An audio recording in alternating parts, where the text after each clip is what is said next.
So this is called Popeyes. Never thought it would have ended this way or begun. 15 years later, survivors sitting in Popeye's Chicken, downtown Brooklyn. Our coleslaw and mashed potato cups imprinted with "We love chicken." Us sitting quietly for hours staring into the afternoon out of Popeye's big glass windows. When we first sat down, Colin smoothed his napkin over his lap. I was impressed at how elegant he was for Popeyes, our gold and silver rings glistening as we ate chicken, brought it to our lips. We, I think, were very unlikely customers, but who would have thought decades later we would be sitting together in Popeyes? The sole survivors of a generation gone, our brothers and sisters gone from AIDS and cancer. We came together accidentally through a show that later funding fell through. We determined bravely, without question, as we always had, both separately and together, to go on. That part of the legacy Donald Woods, Essex Hemphill, Audre Lorde, Asado Saint, Pat Parker, Merlin Riggs had left us with was to fight, to never walk away without fighting through whatever circumstance, to keep going. We had, at least Colin and I, the memory of Asado slamming his hand on the pulpit at Donald's funeral. We know somewhere inside we must always tell the truth. Colin and I are the witnesses, our tribe's council. We buried each of those men. We saw. And over the years, we haven't spoken much, not even on this project, but today, during a rehearsal, during the recitation of a poem, he grabbed my hand, full of trust and innocence, held on, then let go. And for me, even as a poet, that moment meant more than words. So where can we buy the book? Oh, online, VE Press. Right. Can I Pray for interest me. I've got anyone another in one in the sodas works. or beers or anything of that nature here? Because, popcorn is drying. Okay, I'm going to do this one. Because Michael Jackson's doctor is on trial, so I think that this is very, The title of Britney's last tour album was called Circus. And she's got it right because that's what it is. Today, they went after Michael Jackson's doctor, wanted someone to blame like someone in a child's game, sick with fear, fever, frenzy, needing someone to pin it on. We all know how he died and why. It's obvious. We all had stakes in it. He was the village witch. Warlock even had the audacity in broad daylight to change forms.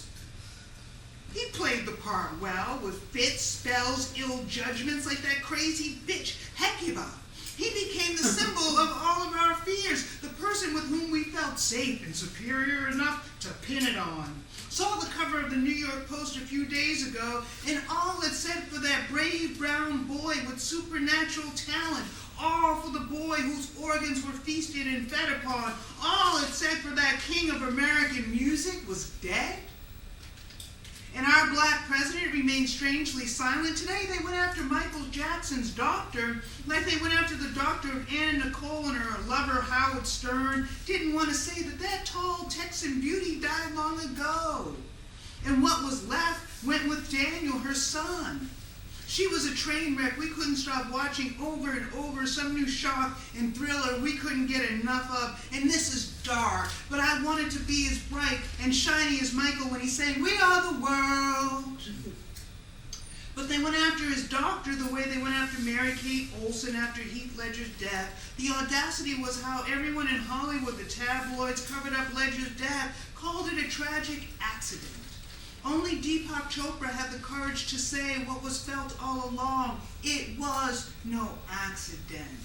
It was despair, a growing despair. And soon the papers will begin to proclaim what we're all going to feel: dead, mindless, numb, a surface existence moving from one shopping center and competitive sport to another, and the only green allowed to prosper and thrive. will be envy. Should I do one more? Yes? At least. All right. We might ask for 5 more. more.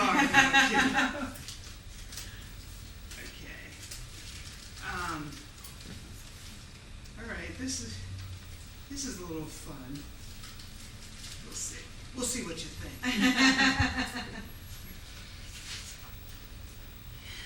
You know how everyone always writes those terrible poems about ex-lovers? Well, I wanted to write a different one and say I liked her. Because she was an insatiable fuck, willing anytime, anywhere, because during that big blackout in New York that happened a few years back after 9/11, which all the newscasters called a tragedy and such, she and I used the city's all-day electrical outage as an opportunity to fuck like two bunnies in heat. We held an indoor picnic and went to buy groceries and supplies by candlelight, then went swiftly back to our fucking. I liked her. Because one night while watching television, we rented the films Lord of the Rings, Fellowship of the Rings, The Two Towers, you know, one of those big Hollywood blockbuster action movies mixed with some warmongering and medieval shit. Well, anyway, I liked her because it was nearing the end of that movie, where the handsome movie actor, a swashbuckling variety, is fighting his final battle, when all the chips are down, enemies everywhere, and it must look to the outside eye like he and his team of good guys has surely lost the war. And one of his trusted counselors goes to him and tries to dissuade him from fighting by saying, "There is no hope." And right when he puts on the armored suit and dashes into battle, it says, "There's always hope." My lover, the woman I'm speaking of, turns to me and says, meeting the hero, "You're him, right?" I liked her because once after I'd gone on a trip and come back, she said, "I planned to meet you at the airport naked under a coat, but I feared being discovered. Homeland Security is ruining our relationship."